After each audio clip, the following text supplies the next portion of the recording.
Eurotopia. Aqui, a Europa. This goes to the core of who we are. Liberté. Europa ha sido más fuerte. Égalité. É tempo de agir para uma recuperação justa, verde e digital. Fraternité. Os jovens, a Europa e os desafios que enfrentamos. Eurotopia. Olá e sejam bem-vindos a mais um episódio do Eurotopia, o podcast da Rede Público, onde quinzenalmente vamos discutir os desafios da Europa e perceber qual a união que queremos. Eu sou a Joana e hoje vou estar acompanhada pela Marta. Olá Joana, olá a todos. No episódio anterior do Eurotopia discutimos os desafios da Europa dentro e fora de portas e hoje vamos pegar num dos maiores, se não o maior a longo prazo, o combate às alterações climáticas. Por isso, neste episódio vamos discutir se a União Europeia está a fazer o suficiente para alcançar as metas climáticas a que se propôs e perceber como conciliar o combate a esta crise com todas as outras crises e prioridades que a União tem. Hoje contamos com dois convidados muito especiais, a Vera Ferreira, doutoranda em Alterações Climáticas e Políticas de Desenvolvimento Sustentável no Instituto de Ciências Sociais da Universidade de Lisboa. Olá, Vera. Olá, obrigada pelo convite. E o Francisco Paupério, doutorando em Biomedicina e Biologia Integrativa no Instituto Gulbenkian de Ciência, membro da comunidade Lidera, sócio fundador da Associação Verde e candidato às primárias do Partido Livre para as eleições europeias. Olá, Francisco. Olá Joana. Vamos então perceber como é que a União Europeia tem abordado o desafio das alterações climáticas e começaremos precisamente por perceber qual é o caminho que tem sido traçado neste sentido. Em 2020 foi então adotado o Pacto Ecológico Europeu, o Green Deal, com o grande objetivo de atingir a neutralidade climática até 2050, ou seja, ter uma economia com emissões líquidas nulas de gases com efeito de estufa. Estes objetivos estão também relacionados com o compromisso assumido pela União Europeia e pelos Estados-membros no âmbito do Acordo de Paris, cujo grande objetivo é manter o aumento da temperatura média global bem abaixo dos 2 graus centígrados, acima dos níveis pré-industriais.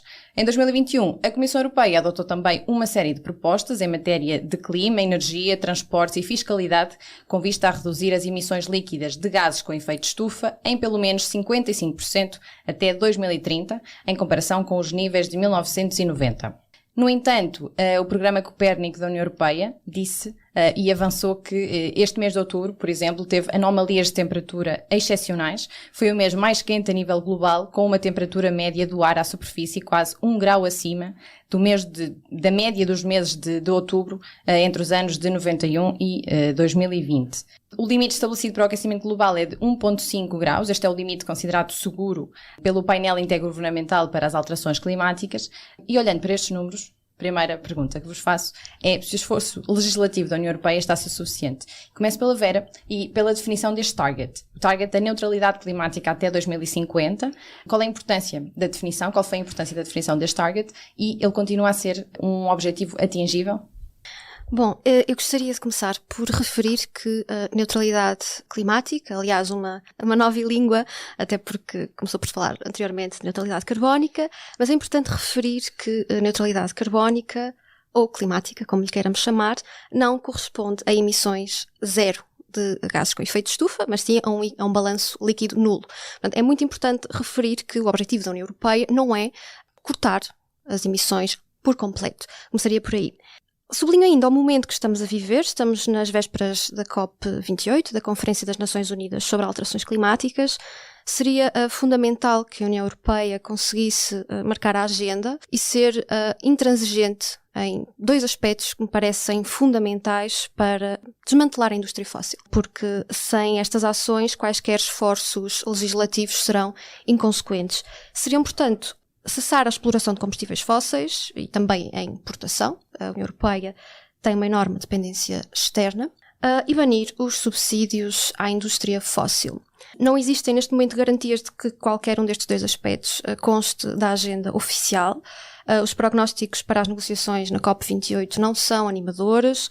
Aliás, um relatório recente das Nações Unidas sobre o balanço global, que no fundo monitoriza precisamente os esforços dos Estados signatários do Acordo de Paris em relação ao cumprimento das metas de redução de gases com efeito de estufa, revela que as partes estão muito longe de alcançar os objetivos do tratado, precisamente o que referias, de limitar o aumento da temperatura média global a 1,5 graus Celsius. E enquanto assistimos ao desenrolar da crise climática em direto, com todos os recordes que foram batidos neste verão, a indústria fóssil floresce. 2022 foi o ano mais rentável de sempre para as 5 principais empresas ocidentais de gás fóssil e de petróleo, daí a importância de banir definitivamente os subsídios à indústria fóssil, e as emissões provenientes da queima de combustíveis fósseis continuam a aumentar. Ao mesmo tempo, é fundamental aumentar a incorporação de renováveis no mix energético também por motivações geopolíticas e para reduzir a dependência da União Europeia em relação a Estados com regimes políticos muito pouco recomendáveis. Então, pelo que nos acabaste de dizer, tu consideras que este target da neutralidade até 2050 continua a ser um objetivo atingível e realista? Não sei se nunca foi, não sei se alguma vez foi, aliás, um objetivo realista, pelo menos no que diz respeito à efetiva mitigação das alterações climáticas, ou seja, ele não é suficiente e, portanto, deveria de ser ainda mais ambicioso. O seu cumprimento é fundamental e já sabemos que neste momento é praticamente impossível, toda a evidência científica aponta nesse sentido, manter o limite da temperatura, aliás, o aumento da temperatura abaixo dos 2,0 graus Celsius. Portanto, aqui só pecamos por falta de ambição. Francisco, concordas com estas áreas prioritárias que a Vera apontou? Concordo, e gostaria de acrescentar uma coisa, que é em relação a esta neutralidade carbónica, nós estamos muitas vezes a atingi-la, sobretudo pela passagem da cadeia de produção para fora da Europa. Ou seja, o que nós estamos a fazer não é reduzir as emissões ou não é mitigar algumas emissões, é simplesmente exportar as emissões, ou seja, passar as nossas emissões para outros países que se estão a desenvolver economicamente e que precisam muitas vezes destas indústrias, e nós no fundo estamos só a exportar estas emissões. E o que acontece aqui é que realmente nós não estamos a resolver o problema, não estamos a resolver o problema sobretudo das alterações climáticas, estamos a colocar este problema em cima de outros países que se calhar não têm as ferramentas que nós temos, ou seja, estamos a contribuir ainda para uma justiça quase nacional ainda muito pior do que começamos este problema. Em relação a este target, eu considero que o target dos 2 graus já era pouco ambicioso na altura.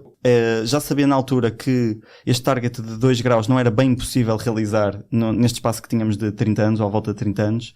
E o que nós vemos é que precisamente este ano estima-se que já vamos a 1,7 quase graus acima da média. Portanto, já estamos em 2023.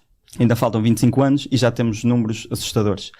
Para além disso, cada vez saem mais estudos que realmente vai ser complicadíssimo mitigar este efeito de feedback, que é um efeito que existe muito no clima, de feedback positivo, ou seja, alguns processos que vão ser desencadeados pelas alterações climáticas vão levar a processos que emitem mais emissões. Por exemplo, temos o caso da Rússia, que tem um permafrost, ou seja, uma camada de gelo que, ao ser passado ao estado líquido, vai libertar gases que vão contribuir eles também para o efeito de estufa. Portanto, há aqui uma data de variáveis e é um assunto muito complexo, realmente, para nós conseguirmos de forma quase inequívoca e politicamente corajosa dizer nós vamos conseguir manter este target, nós vamos ter esta ambição. Nós o que precisávamos agora era realmente de uma COP a sério, não uma COP que vai ser feita num país do Médio Oriente, em que o presidente da COP é um presidente que é presidente das indústrias de combustíveis fósseis, e isso obviamente não contribui para um diálogo produtivo. Então, pegando naquilo que estás a dizer, como é que nós podemos reforçar as políticas europeias de combate às alterações climáticas? Quais é que são as áreas estratégicas em que temos que intervir?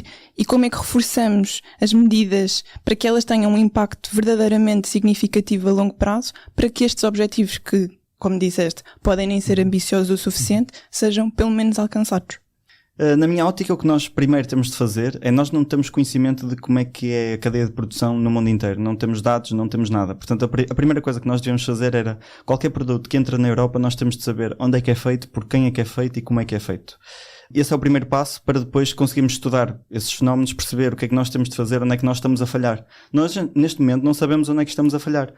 Sabemos que temos uma qualidade de vida muito superior à dos outros países, e se formos ver a emissão per capita dos europeus é muito superior a qualquer outro país, sem ser países pequenos do Médio Oriente e os Estados Unidos e pouco mais, mas na verdade nós temos um estilo de vida que é muito acima das nossas possibilidades ambientais. E isto acontece porque nós temos uma desconexão com esta cadeia de produção. Nós não produzimos já quase nada na União Europeia. E algo que eu gostava de reforçar é que a União Europeia precisa mesmo de ter esta questão de autonomia, que não se fala muito da autonomia europeia, tanto a nível de agricultura, como de produção industrial, como de até medicamentos. Nós não temos essa produção. No caso do Covid nós vimos isso, que queríamos vacinas e nós não produzimos as vacinas sequer cá em solo europeu. E quando ficamos muito dependentes de outros países, especialmente em alturas de crise, acabamos por sofrer com isso.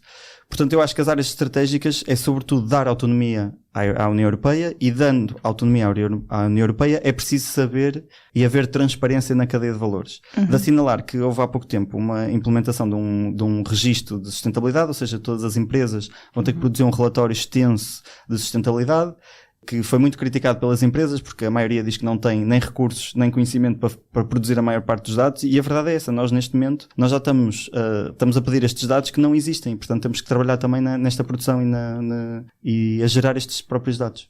Tu falavas e bem do papel da União Europeia também, no sentido até da chamada diplomacia climática, diplomacia ambiental, e a Vera há bocado também puxou a questão da COP, e os grandes poluidores mundiais, a China, os Estados Unidos, a Índia, são os grandes parceiros comerciais da União Europeia, como falavas, a questão de nós estarmos agora a exportar a nossa pegada. E pegando também no que a Vera tinha dito, qual é que pode ser aqui a postura da União Europeia neste tipo de fóruns, como a COP, mas também nas próprias negociações que tem, nas relações comerciais, diplomáticas que tem com estes países, em que as preocupações ambientais parecem ainda não estar no topo da agenda? Não será certamente pela sua autoridade moral nem política, porque quando falamos de responsabilidade histórica pelas alterações climáticas, e se tivermos em consideração as emissões cumulativas, verificamos que tanto a União Europeia, enfim, o Bloco Europeu, como os Estados Unidos são os principais responsáveis pelo desencadeamento desta crise, sobretudo a grande aceleração a partir da Segunda Guerra Mundial. Estados que entraram há pouco mais de 2 décadas na Organização Mundial do Comércio, como é o caso da China, estão neste momento a desenvolver-se, têm um crescimento económico pujante e a consequente pegada carbónica, se assim lhe quisermos chamar, mas em termos de emissões per capita, verificamos que as da China são incomparáveis, por exemplo, à do cidadão médio dos Estados Unidos. A China continua, aliás, a ser um país de rendimento médio, portanto temos aqui esta questão. Nós exportamos a nossa produção para países terceiros, países em desenvolvimento, países que compõem o bloco do chamado Sul Global, mas de facto o problema começa em casa. Começa precisamente em padrões insustentáveis de produção e que, obviamente, exigem um sistema energético que o alimente. E por isso mesmo, eu diria que aqui a questão passa fundamentalmente por mudar a matriz energética, coisa que, aliás, países como a China já estão a procurar fazer. Sabemos que a China é fortemente dependente do carvão, precisa para alimentar a sua economia. Aliás, toda a produção que nos chega, não é? Muitas vezes nós não conseguimos fazer esse rastreio do combustível fóssil que é utilizado originalmente na produção de um certo bem, isso é importante que seja feito, mas também é fundamental reforçar o facto da China neste momento estar a investir fortemente no solar fotovoltaico e de ter uma ferrovia gigantesca. Claro que é um país que tem uma dimensão praticamente continental e isso exige um esforço acrescido, mas é importante frisar a responsabilidade histórica do norte global, portanto chamado mundo ocidental. Francisco, não sei se queres acrescentar aqui alguma coisa, mas só queria pegar numa questão que tinhas falado há bocado. Falaste na questão da soberania da União, soberania energética, mesmo agora a questão toda em relação aos materiais críticos, os raw materials, temos a questão do lítio, em que nós dependemos fortemente para a transição também energética e digital do lítio, mas depois, quando o lítio vem ser buscado aos nossos países, temos a questão toda da luta das populações no Barroso, etc. Também há aqui uma dificuldade em nós gerirmos estes dois lados, não é? E eu acho que isso é o mais difícil das políticas ambientais, é precisamente porque nós estamos num ponto já, eu diria quase impossível de reverter a maior parte destas alterações climáticas e, portanto, nós estamos num ponto em que para aplicar políticas ambientais vamos ter que sacrificar a qualidade de vida à maior parte das pessoas. E isto em termos políticos, numa democracia em que temos eleições de 4 em 4 anos, é muito difícil de um partido, e eu estou num, portanto, sei bem essas discussões de admitir que em praça pública que nós vamos publicar medidas em que a maior parte das pessoas vai perder qualidade de vida. Em relação a esses materiais, a verdade é que nós precisamos desses materiais para fazer a tal transição energética. Agora, nós o que temos de pensar é que esta transição energética tem de ser feita não à custa das pessoas, mas tem de ser feita um bocado distribuído por todo o norte global, como foi aqui falado. E o que eu sinto é que esta transição energética está mesmo a ser feita à custa de certas pessoas, e normalmente das pessoas mais desfavorecidas, como foi o caso aqui em Portugal recentemente no caso do lítio. Nós precisamos do lítio. O lítio, em termos económicos, ainda é um bem que é muito bem visto e que está a crescer o interesse económico. Portanto, Portugal poderia ser esse polo de lítio na Europa. Portanto, eu percebo o interesse económico, eu percebo tudo o que foi feito para termos essa produção de lítio. Agora, como foi dito, nós precisamos de transparência neste processo e precisamos de perceber precisamos de saber quais são todos os planos para esta transição e precisamos de perceber que este é o melhor plano que temos para esta transição, mesmo que não seja perfeito. E não há um plano perfeito para a transição energética. O que é importante é termos um mix diferente, alternativo, que seja baseado nas energias renováveis, e para isso nós vamos ter que ter estes materiais, os critical materials, e precisamos ter alguns na Europa. Porque o que nós estamos a ver no mundo é que a Europa se está a afastar cada vez mais da China, como a nossa Presidente da Comissão Europeia afirma, e também nos estamos a afastar um pouco nos Estados Unidos. Queremos criar esta autonomia e segurança europeia.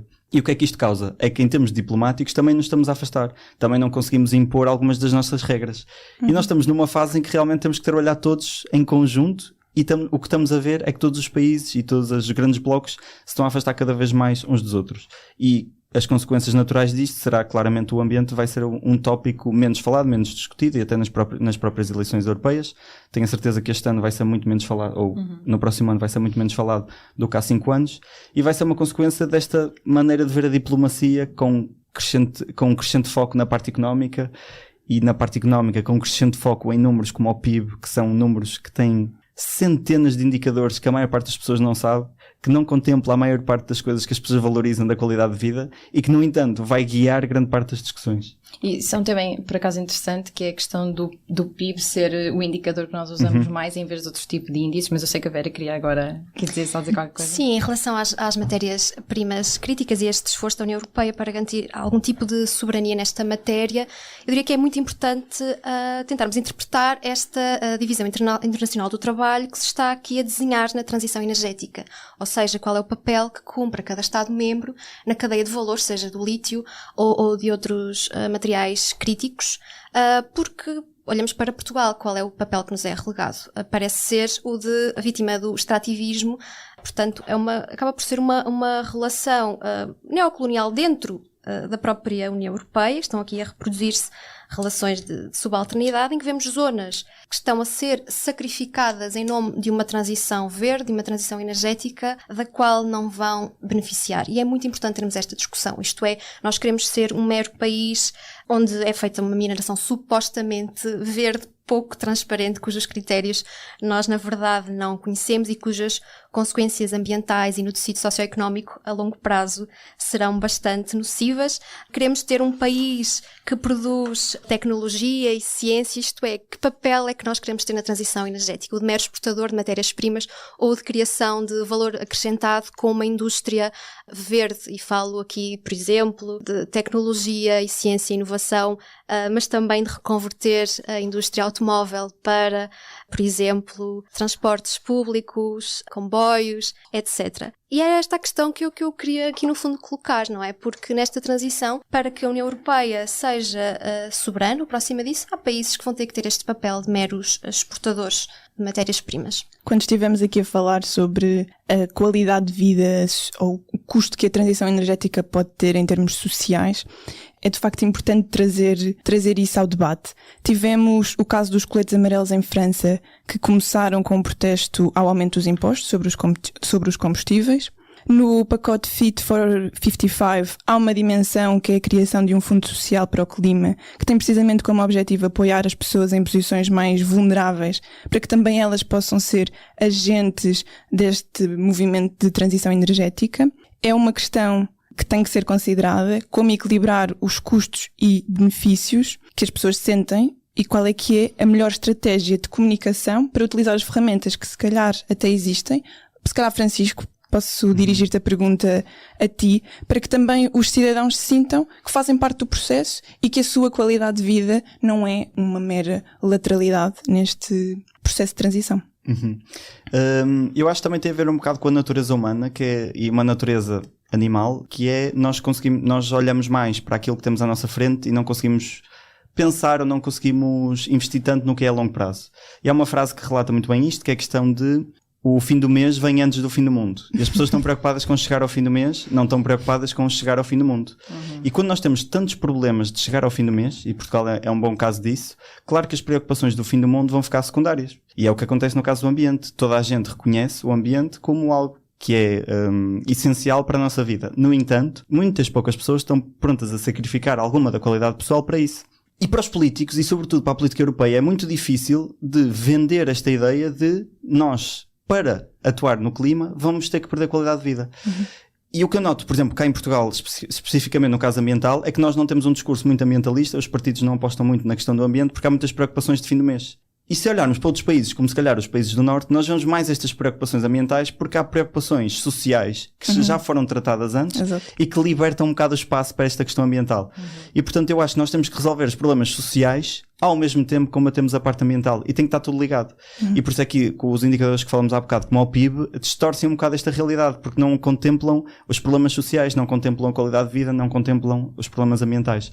E portanto se eu tivesse que apontar um caminho, era não dar tanto espaço, se calhar, a economistas e dar mais espaço a outras pessoas que trabalham nas áreas sociais, que trabalham nas áreas científicas. Para equilibrar. Para equilibrar também as preocupações que vemos refletidas tanto nos mídias como no nosso dia-a-dia. Mas por falar de economistas, a transição energética tem que ser financiada. Sim, tem que ser financiada. A questão é como é que estamos a financiar a transição energética? Estamos a fazer investimentos em setores industriais, sobretudo. E, na verdade, o que eu gostava de ver era investimento na questão social. Eu acho que a transição também se faz pelo setor social e não pelo setor económico.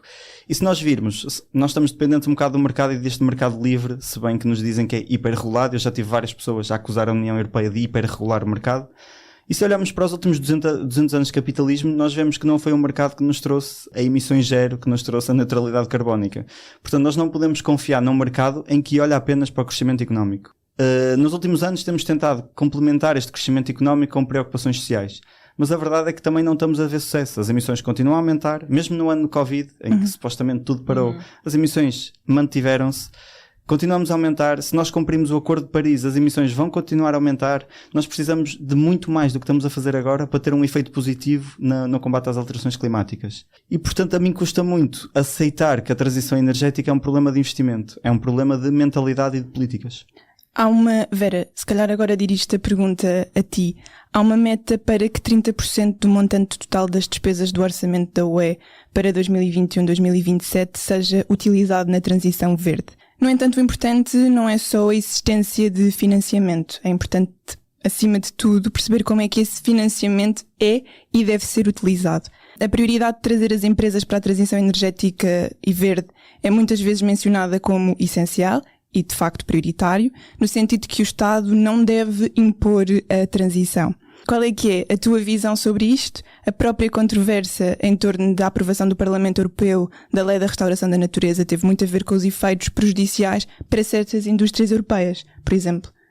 Eu, antes de ir a essa questão, vou só pegar na deixa do Francisco para reforçar a ideia de que justiça climática é justiça social. Ou seja, a inclusão dos cidadãos na transição energética e torná-los verdadeiros sujeitos políticos não passa só por uma estratégia de comunicação eficaz que apele à natureza humana, ou o que seja, mas sim pela ação de cada Estado-membro, porque é à escala nacional que se definem as políticas de transição energética. E, portanto, medidas socialmente regressivas, como a chamada fiscalidade verde, aliás, tivemos ainda há bem pouco tempo o exemplo do IUCA em Portugal, medidas que contribuam para que a transição energética seja percepcionada como sinónimo de austeridade e sacrifício. Eu não acredito que a maioria das pessoas tenham que perder qualidade de vida e certamente com esse argumento não será possível reunir a base social de apoio e o respaldo democrático que são fundamentais para concretizar esta transição energética. Portanto, é fundamental garantir que o fardo não recai desproporcionalmente sobre grupos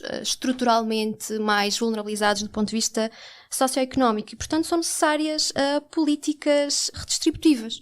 É necessário assegurar simultaneamente, e o Francisco já aludiu a isto, que a descarbonização, portanto a incorporação de fontes de energia renovável, a redução de gases com efeito de estufa, é acompanhada por uma melhoria das condições de vida. Portanto, esta transição energética tem de se traduzir num impacto positivo no cotidiano das pessoas, em empregos, dignos, com direitos, chamados empregos para o clima, em transportes públicos, a crise do custo de vida, por exemplo, está muitíssimo associada à habitação, e o parque habitacional português é caracterizado pela sua falta de renovação energética, reabilitação. Portanto, todas essas medidas contribuem simultaneamente para melhorar a eficiência energética e para a justiça social. Em relação ao papel das empresas, eu acho que os Estados são os atores políticos por excelência da transição energética.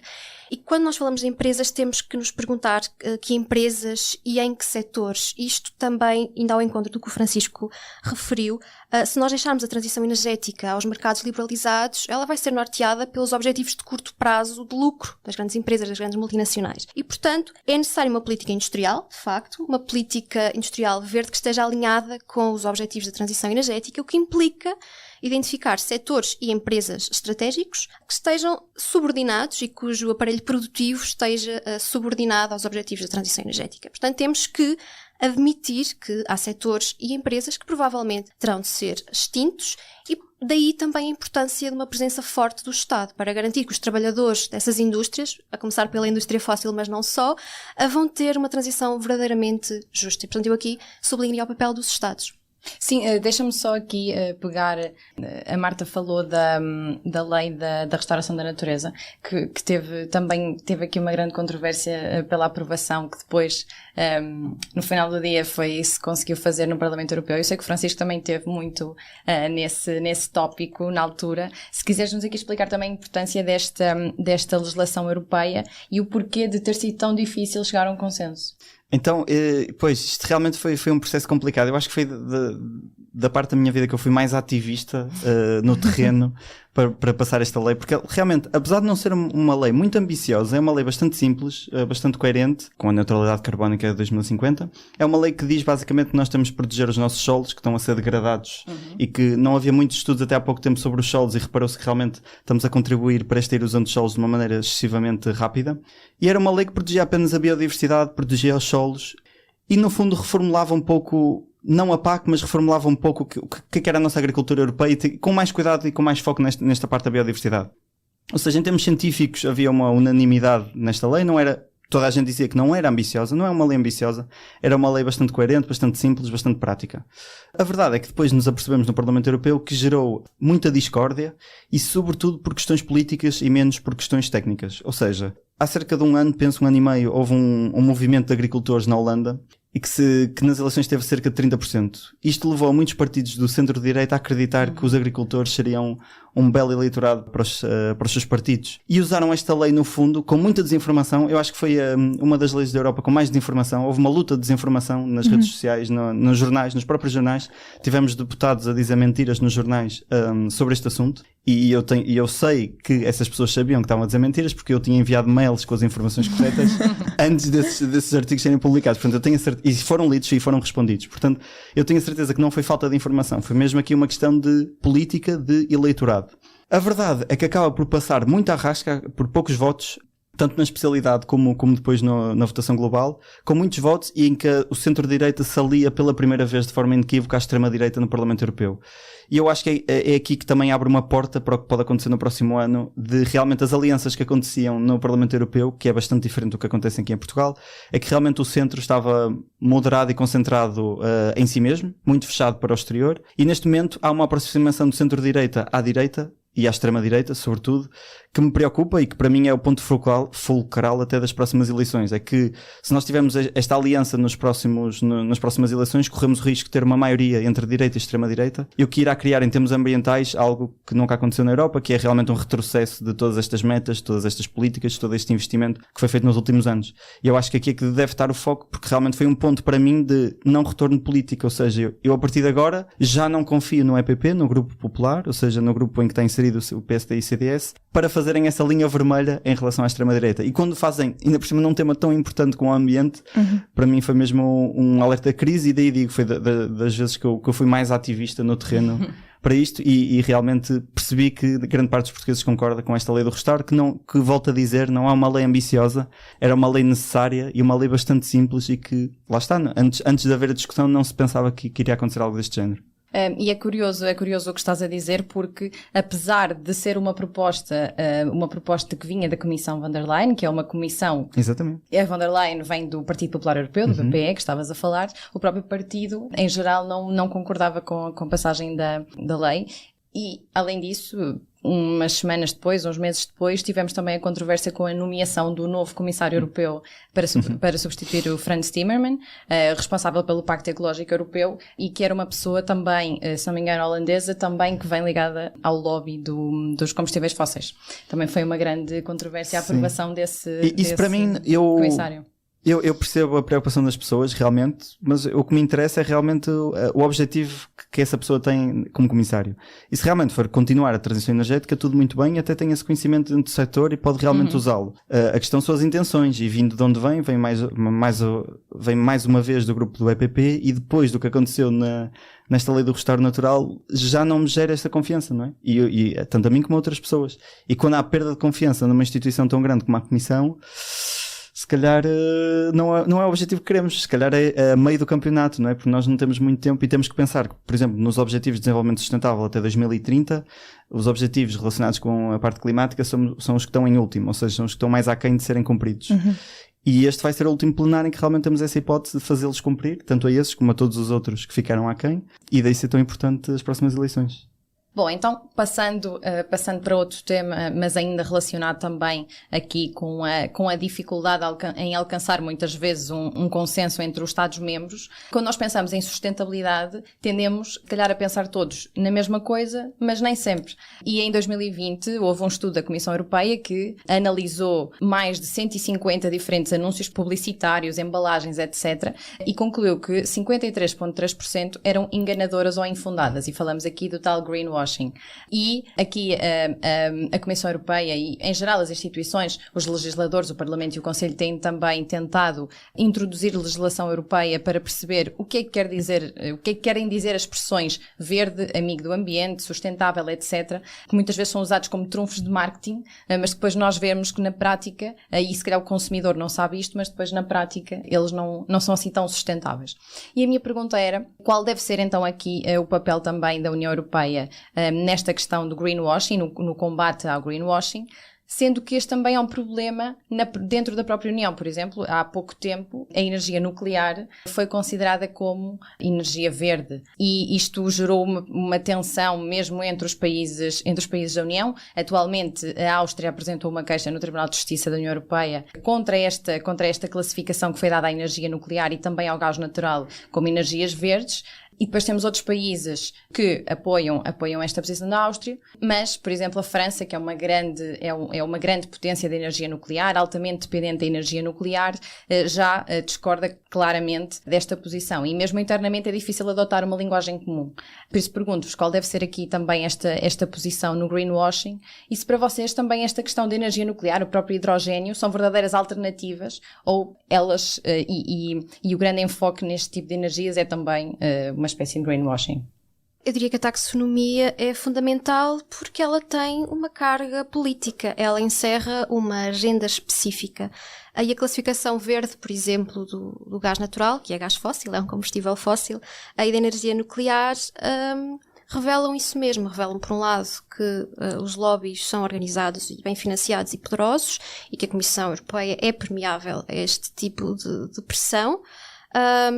Demonstram igualmente que existe aqui uma tentativa de rentabilizar ao máximo as infraestruturas de gás fóssil, que são recentes e, portanto, o investimento tem que ser amortizado.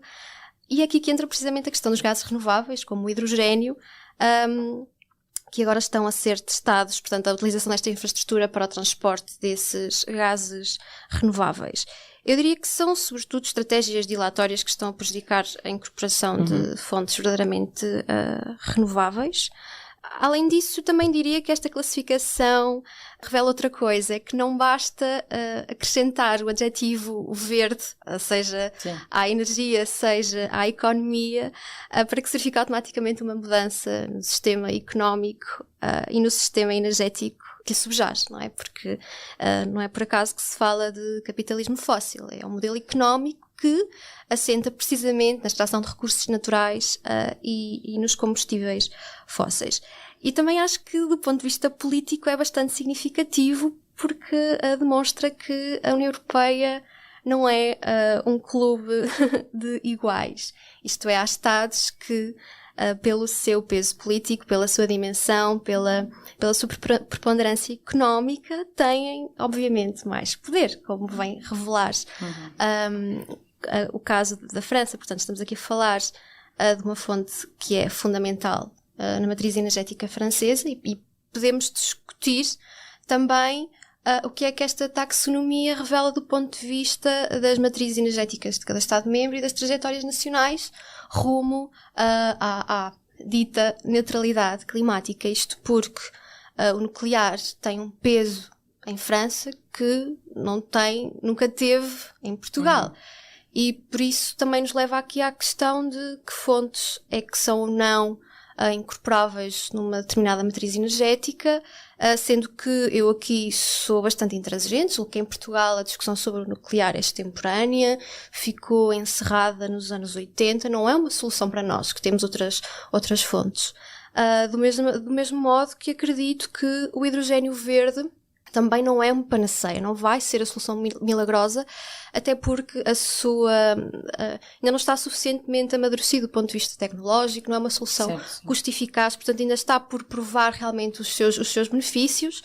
E também é importante perceber que o hidrogénio verde implica uma expansão da infraestrutura renovável, por exemplo, das centrais fotovoltaicas, cuja energia será utilizada para alimentar os eletrolisadores. Portanto, ou seja, estamos a falar de fontes que, no fundo, vão aumentar ainda mais o nosso sistema energético, onde nós temos que pensar em torná-lo mais eficiente. Portanto, acho que essa é uma discussão que é importante ter. Que setores é que nós queremos alimentar com uma nova política industrial? Que fontes é que vamos utilizar? E como é que garantimos que não estamos apenas a acrescentar mais energia aos combustíveis fósseis? E em relação ao nuclear, penso que em Portugal não é uma discussão, mas países como a França têm uma discussão completamente diferente, pela sua dependência evidente. E acho que é realmente um tema muito sensível. Agora, no curto prazo, não parece que o nuclear seja uma solução viável, que não implica que, quer dizer, nas próximas 2-3 décadas não tenha que ser, quer dizer, devidamente discutido quando efetivamente já for mais viável do ponto de vista técnico e económico. Francisco? Sim, só para acrescentar nesta parte nuclear, porque realmente há uns reatores que agora estão a ser desenvolvidos, que são mais pequenos, são mais portáteis, digamos, e isso pode ter esse tal efeito positivo. Concordo com a Vera, não acho que para 2050 seja um dos principais investimentos que a UE devesse apostar. Acho que temos que, sobretudo, diversificar o nosso mix energético e apostar sobretudo em renováveis, e lá está, com o potencial que nós sabemos que temos. No caso do hidrogénio, como a Vera disse, não é uma tecnologia que esteja provada por si só, ou seja, precisamos ainda de bastantes novos testes e precisamos de inovar até na tecnologia, portanto acho que preferia apostar noutro tipo de renováveis. Em relação ao marketing, eu acho que e ao greenwashing, é algo que claramente está presente nos nossos dias, especialmente pela questão do modelo de consumo que temos. E eu acho que há coisas que a Comissão pode fazer, nomeadamente relativa à certificação de produtos. Porque, por exemplo, se nós pensarmos num consumidor e tivermos no supermercado 2 produtos que têm o mesmo preço e que um seja certificado A, que seja ambientalmente mais favorável do que outro que é B ou C, eu tenho a certeza que a maioria das pessoas iria escolher por um consumo pelo produto A. E nós temos que pensar também do lado consumidor, que são às vezes poucos passos de informação e de transparência, que são essenciais até para o consumidor, e que pode dar também este pequeno contributo para as alterações climáticas. Acho que é muito difícil fazer uma lei sobre o que é greenwashing, porque é uma questão de comunicação, é uma questão de emoção, é uma questão muito difícil de quantificar e de objetificar. No entanto, eu acho que nós podemos ir através de outros passos, que é a questão da certificação. Se nós tivermos uma certificação europeia bem cuidada, bem estruturada, em princípio produtos que tenham essa certificação, dá, primeiro, uma confiança ao público para também os consumir. Por outro lado, também nos educa a escolher aqueles produtos que não são ambientalmente sustentáveis. E a verdade é que nós, enquanto consumidor, não estamos orientados para isso. Nós não sabemos quais são os produtos que consomem mais água. Nós não sabemos quais são os produtos que ocupam mais solo. Portanto, eu acho que é importante, primeiro, dar esta força ao consumidor e ver realmente se do lado do consumidor pode haver essa mudança. Em relação ao greenwashing, eu acho que a responsabilidade está sempre do lado das empresas, porque é algo que claramente não vai ser fácil quantificar e as empresas é que têm essa responsabilidade, tal como eu acho que os mídias também têm alguma responsabilidade na forma como comunicam. Quem está a comunicar tem responsabilidade pelo que comunica. Em termos legais, eu acho que vai ser sempre difícil a não ser que seja flagrante, não é? Uma coisa flagrante de dizer que o produto tem algo que não tem. Em outros casos é impensável quase de legalmente agir legalmente contra uma empresa. Diretiva Eurotópica. E estamos mesmo a chegar ao final do nosso episódio de hoje e significa que chegou a hora da nossa rubrica residente, a Diretiva Eurotópica. Para quem ainda não ouviu o primeiro episódio, no fundo, o que nós pedimos aos nossos convidados é que tragam uma proposta de uma medida europeia que, na sua opinião, permita à Europa chegar à Eurotopia, o que quer que isso signifique para vocês. Vera? Eu estou muito longe de acreditar em qualquer utopia, devo ser muito sincera. Então, já és a segunda convidada, porque no primeiro episódio aconteceu-nos a mesma coisa. Mas a proposta que eu trago, na verdade, é para a própria União cumprir os objetivos a que se propôs através do Pacto Ecológico Europeu. Em abril deste ano, a Comissão Europeia avançou propostas legislativas para a reorganização das regras de governação económica. No entanto, os valores de referência, tanto para a dívida pública como para o déficit orçamental, permanecem inalterados. Portanto, respectivamente 3% e 60%. Ora, de acordo com as projeções da Comissão, para concretizar o Pacto Ecológico Europeu, a UE teria de aumentar os investimentos em cerca de 520 mil milhões de euros, não me quero enganar, por ano na próxima década, em comparação com a década anterior. Portanto, sem banir estes valores de referência, e essa seria concisamente a proposta, não é possível fazer aqui a quadratura do círculo, ou seja, a desbloquear estes milhares de milhões de euros que são necessários para concretizar o Pacto Ecológico, não é? E para avançar na transição energética, para descarbonizar a economia e, simultaneamente, cumprir estes limites vinculativos da dívida e do déficit. E, portanto, eu acho que estas limitações são aquilo que está a causar o entrave mais significativo, porque impedem os Estados-membros de canalizar investimento público para setores absolutamente fundamentais, desde uma política industrial ecológica, mas também a expansão da ferrovia, no caso português, a reabilitação e a renovação do edificado, que também é uma das propostas do Pacto Ecológico e, portanto, seria essa a minha diretiva. Basta cumprir... Que já alcançámos, já ficámos mais perto da Eurotopia. Eu tentei ir aqui buscar o fator mesmo estrutural, não é? Que me parece que está a impedir o avanço da ação climática à escala nacional. Francisco. Bom, olha, eu tenho a dizer que o conceito de utopia para mim é dos melhores conceitos e é um conceito que se está a perder muito, que é uma visão de futuro boa e que as pessoas não falam deste conceito de utopia. Falamos nós. Exatamente, por isso é que eu estou aqui a dizer. E a minha utopia tem várias dimensões. Tem uma dimensão mais social, com mais tempo às pessoas, através de rendimento básico incondicional, através de um trabalho semanal apenas de 15 horas. Nós temos de pensar na nossa vida o que é que nós gostaríamos que a nossa sociedade fosse e caminhar para isso. Mas aqui vou focar apenas numa medida ou talvez numa área que eu acho que iria contribuir muito para a União Europeia e até para a transparência que precisamos da União Europeia. Que é a questão, e toca num ponto que as desigualdades para mim é fulcral, combater as desigualdades que estão em crescendo. As pessoas não têm muita noção, mas as desigualdades dentro do país estão a crescer e nós temos que reverter de algum modo o que está a passar. E do meu ponto de vista tem tudo a ver, ou nós podemos sobretudo combatê-las através da evasão fiscal e da elisão fiscal. Ponto 1, a evasão fiscal, porque nós temos paraísos fiscais fora da Europa em que muito do dinheiro e muitas estruturas de empresas não permitem capturar os impostos e empresas não pagam impostos, e temos empresas americanas que não pagam impostos na Europa, por exemplo, e temos nós, enquanto trabalhadores, muitas vezes a receber o salário mínimo a pagar impostos. Portanto, é algo que tem que alterar esta questão da evasão fiscal e desta estrutura de empresas que torna quase estas empresas sombra a atuar na Europa, no mercado europeu, a ganhar com o mercado europeu e depois a não contribuir para o mesmo. E a questão da elisão fiscal, ou seja, nós temos mesmo dentro da Europa países com diferentes taxas económicas, diferentes impostos, e o que contribui é para uma competição, a meu ver, que não é proveitosa para o ambiente e para uma data de coisas, até para problemas sociais, e que temos que combater. E o que eu peço é uma maior harmonização fiscal dentro da Europa, para que temos regimes fiscais mais parecidos dentro da Europa, para que não temos casos em que temos pequenos paraísos fiscais dentro da Europa, como a Irlanda, a Holanda, Luxemburgo e tudo isso. Portanto, o que eu pedia era, Só para dizer, na evasão fiscal, o custo estimado de perda de receita é cerca de 800 mil milhões. Ou seja, o Caveira falou para dos... financiar. Mais, Mas é isto mesmo, nós estamos a perder dinheiro, nós não temos falta de dinheiro. O mundo tem dinheiro, o mundo consegue combater a fome de um dia para o outro, tem esse dinheiro. Agora, o dinheiro tal é mal distribuído e está nas pessoas erradas neste momento. E o que nós temos de fazer é fazer esta redistribuição da maneira mais justa possível. Portanto, nós podemos pegar em 800 mil milhões e depois reinvestir nesta transição energética, na questão dos problemas sociais, em tudo o que queiramos atuar. Agora, temos aqui uma ótima ferramenta, claro que vai tocar e vai doer a poucas pessoas, mas a pessoas influentes, mas para mim é o caminho mais rentável, é o caminho mais justo e, sobretudo, é o caminho mais eficiente, porque toca em poucos e mexe com muitos. E chegamos assim ao final de mais um episódio do Eurotopia. Muito obrigada aos dois por terem estado hoje connosco. Como dissemos, voltamos quinzenalmente à antena do público para discutir os desafios da Europa e perceber qual a união que queremos. Nas nossas semanas de interregno podem também encontrar-nos no P3 do público. Até à próxima. Eurotopia.